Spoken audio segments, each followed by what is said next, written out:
revenue feeds the ego, profit fills the pocket. And I feel like the thing that triggered me from being a shy person to a more outspoken, more courageous type of person was just seeing you and Josh, your mannerisms, and also seeing the transformation you guys ultimately made as well. It just inspired me, and I wanted to make that change. Mhm. But once you actually see like the money land in your account, you realize this whole online space, there's actually so much opportunity. Like the guy that's making 10K per month, it's no different to the guy that makes 100K per month, 1 million per month. It's literally just about positioning yourself and understanding networking, all these different things and all these different skills. So you truly can be anything you want. I feel like now what I am is maybe a bit more of a coach, a bit more personality, and I feel like I'm a lot more determined. I know exactly what I want. Who's Gabriel? Welcome back, guys, to the YouTube channel. I have Gabriel here with me today, and I'm excited for this interview for a couple of reasons. One is Gabriel is from my home county in Cavan, Ireland. My dad had the choice between going to Sydney or Cavan, I think it was 20 years ago. And he said, shit, I don't want to go to the sunny beaches. I want to go to the sunny lakes of Cavan in the middle of nowhere. But anyways, things work out in their favor.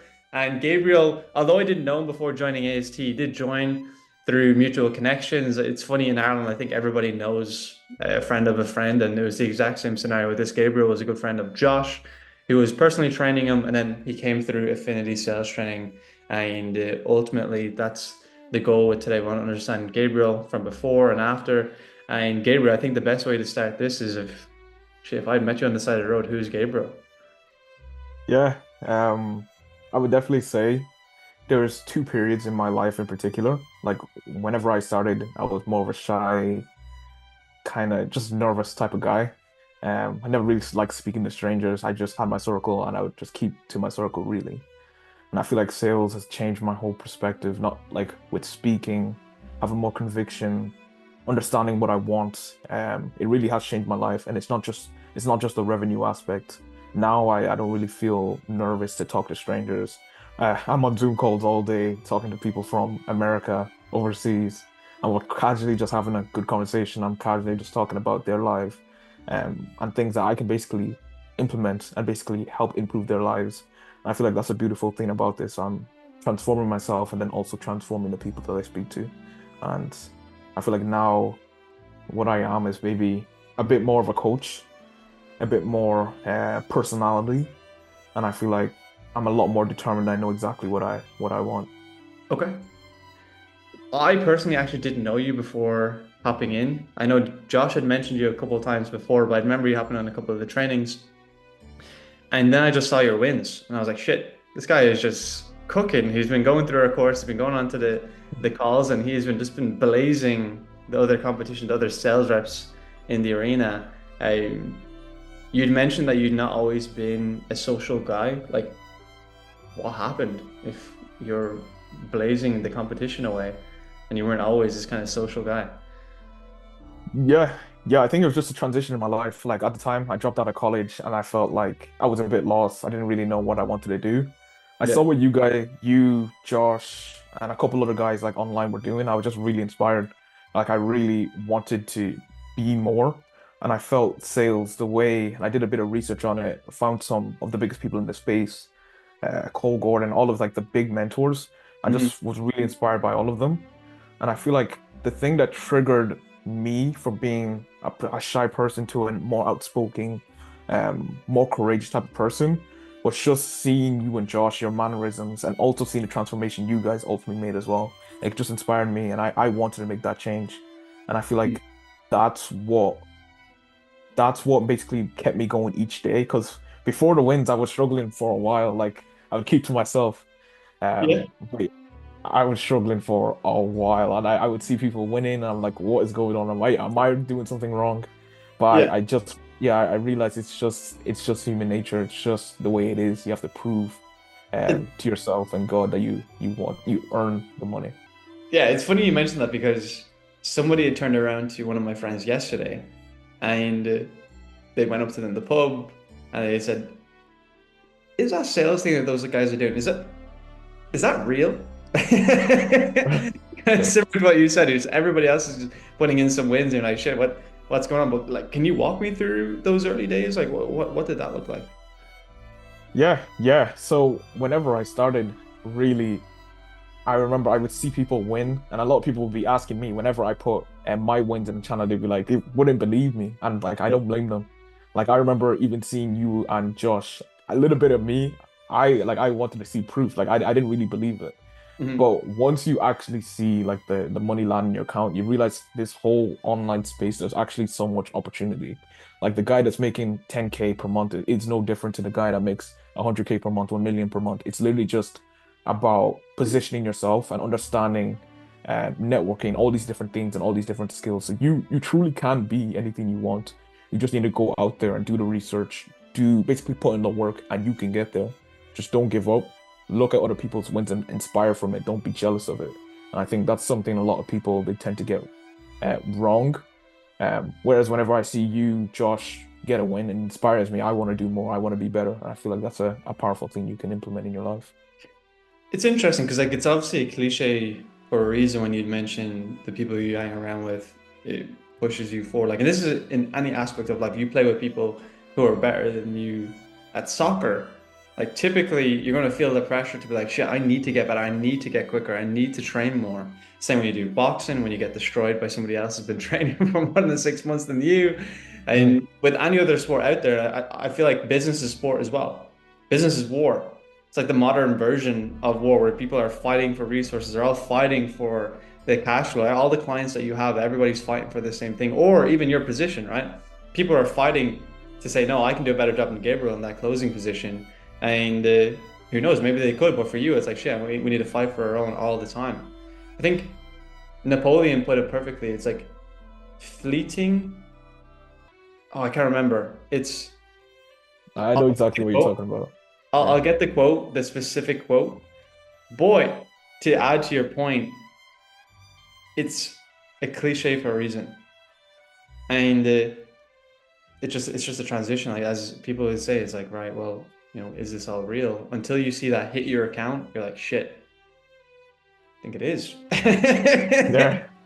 Yeah, facts. What was Yeah. that? What was that like for you though? Like what did that allow you to do when that first hit the account?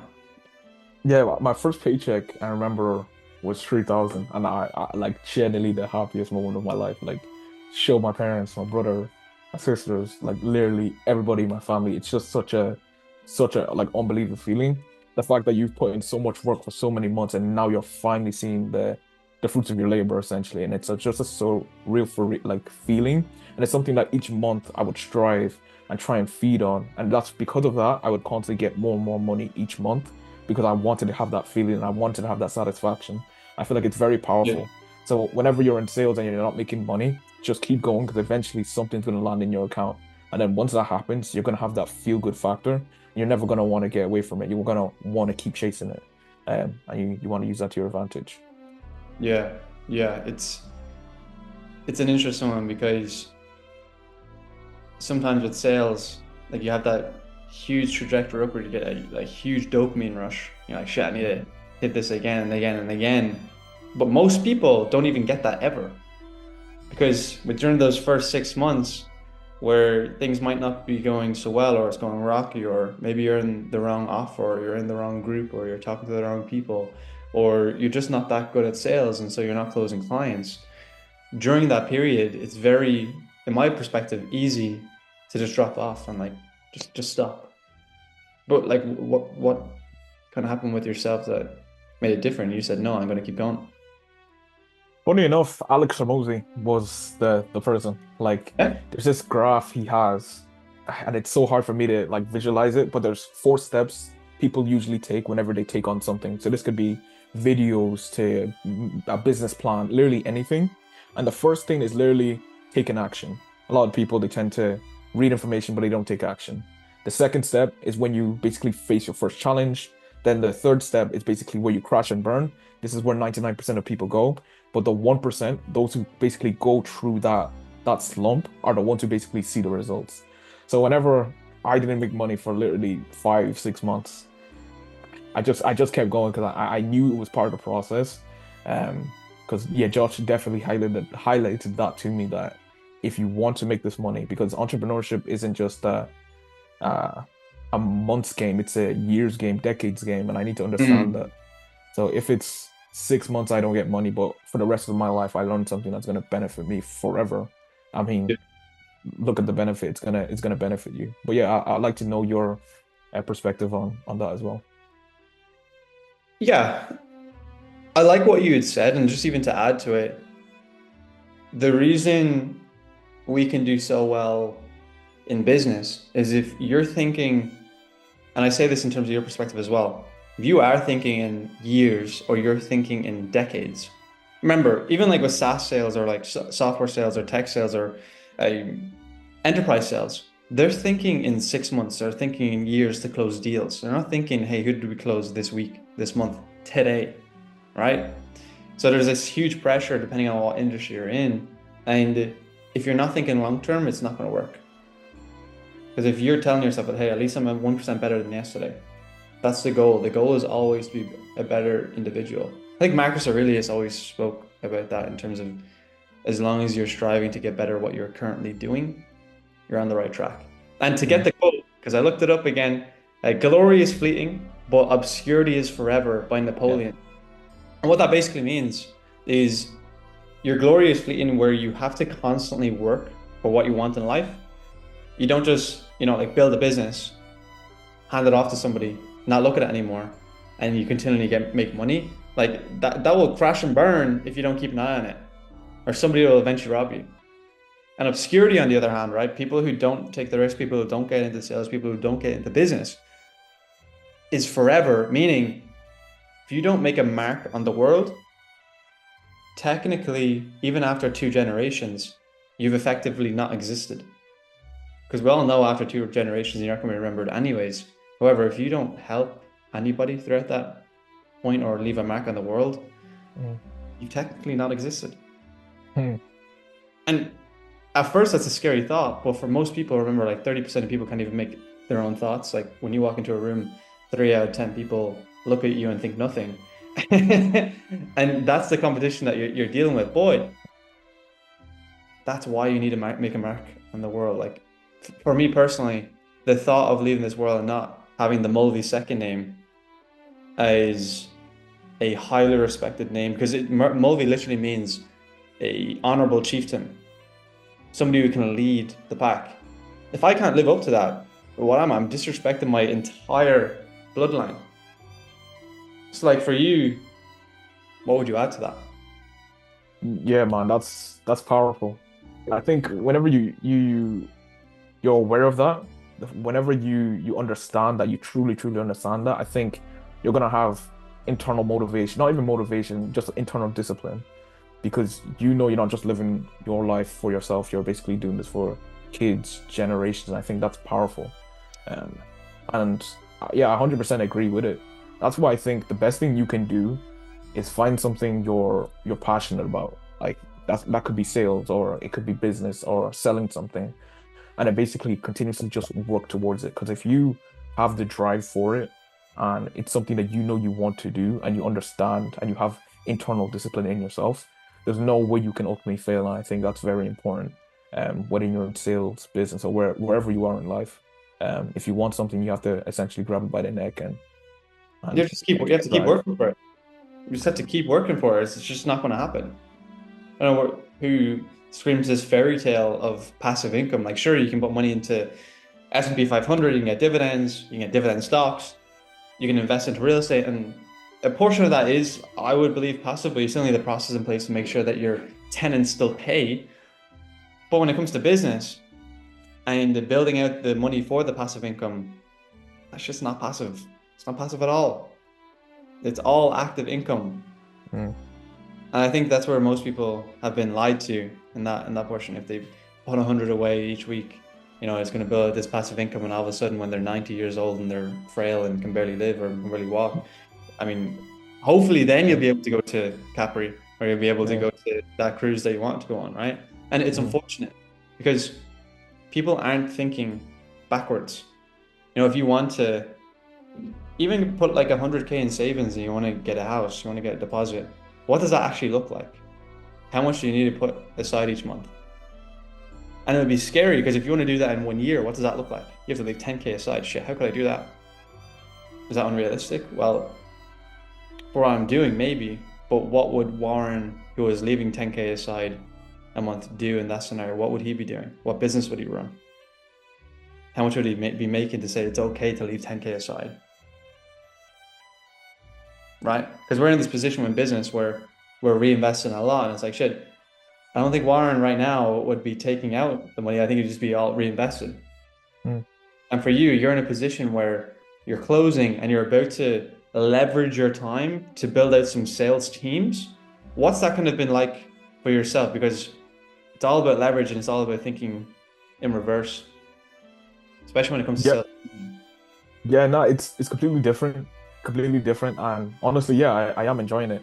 I think one thing for me is I like to learn new things, whether it's video editing, whether it's editing or thumbnails or learning about sales, business, marketing. Like I love to learn at the end of the day, and I feel like the more I know, it's only going to benefit me in the long run at the end of the day.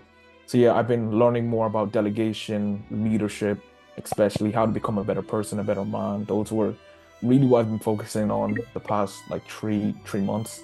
Um, really, yeah, that's really what I've been doing. And now I've learned a lot about communication about and my leadership style, and it's something that I'm looking forward to implement.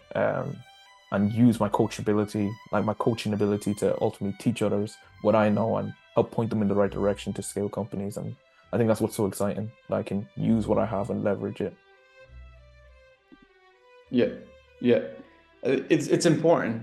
And maybe to some people listening to this might sound alien as well, like all of this process, etc.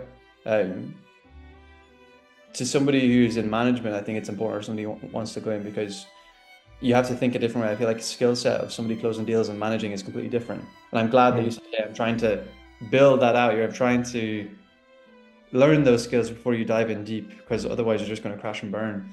But like for somebody who's listening to this and maybe was in that same position before you did that 6 months of hard work, learning, overcoming, what would you kind of say to them before we end this interview? I would say trust the process. I know it's one thing that I watched, and it was an Imam Ghazi video actually, where he was talking about even in the position that he's in, he's still sometimes not certain with the things he's doing. Like he's not moving with like 100% clarity at times. Sometimes he's still unsure. Sometimes he's a bit scared. Sometimes he feels these emotions. It doesn't matter how much is in your account. So I think that was really eye-opening video for me. It really taught me that everyone at all levels is suffering. Just because you're making 1,000 a month right now and you're suffering doesn't mean the guy making 1 million per month right now isn't suffering. I feel like we're all in the same boat. We all just need to learn how to deal with the stress, how to basically overcome that and not let it personally affect you. And I think that's the biggest thing, is understanding that we're all in this together, no matter what stage you are in. And I feel like you can find comfort in that. And that's something that really was really, really powerful to me. But yeah, I'd love to know your thoughts on that. Yeah, no, I like that. I think you can get very confused when you're thinking about setting any new venture, new skill to take on. And more often than not, it just comes back to keeping things simple. So similarly to Gabriel, if you want to get better at sales, okay, what do you watch? Where do you watch it? How often do you watch it? Who do you talk to? Who's already in there? If you want to get into building a hair and beauty salon, what groups are in Ireland that talk about it? You know, who you should be networking with? What events are on in Dublin? What events are on throughout the country? You know, what margins did they run? Where did they get the suppliers from? How many podcasts could you listen to? How could you start it? Could you get a business loan? Could you do it without a loan? Could you bootstrap it? What does that look like? Right? I'm sure at this point, Gabriel, you could choose a business model and you could do a heck of a better job than a lot of people out there, because most people do a business plan and they don't even act on it, right? So that's why I'd say I think if you wanted to ever get into business, sales is the easiest way to have that trajectory upward, even after you start that business. I 100% think so as well. Just being able to understand how to pitch properly, you're able to see how other people communicate their ideas, how other people communicate their strategies, and you can see that it's essentially amateur. So if you're able to have a half decent pitch, if you're able to basically be decent at communication, you're already ahead of 99% of the population, and that puts you into a fantastic position to pitch your ideas and your whatever you want to implement in life and grab the attention in the world.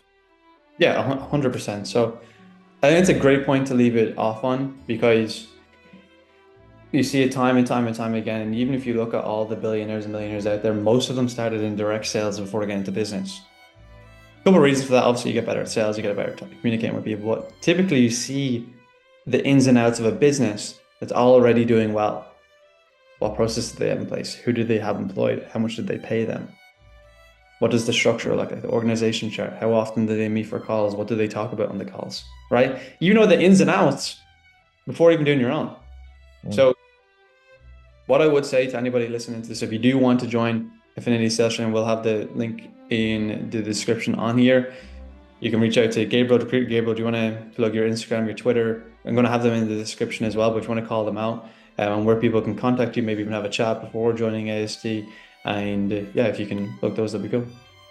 Yeah, 100%. The best one to reach me will probably be my Instagram, which will be Gabriel Azar __. That would be That's my his new best. Instagram because his hacked Instagram started texting me. What did they say? I don't even remember, but they're Beauty trying to get me to contest. get like a beauty contest or something.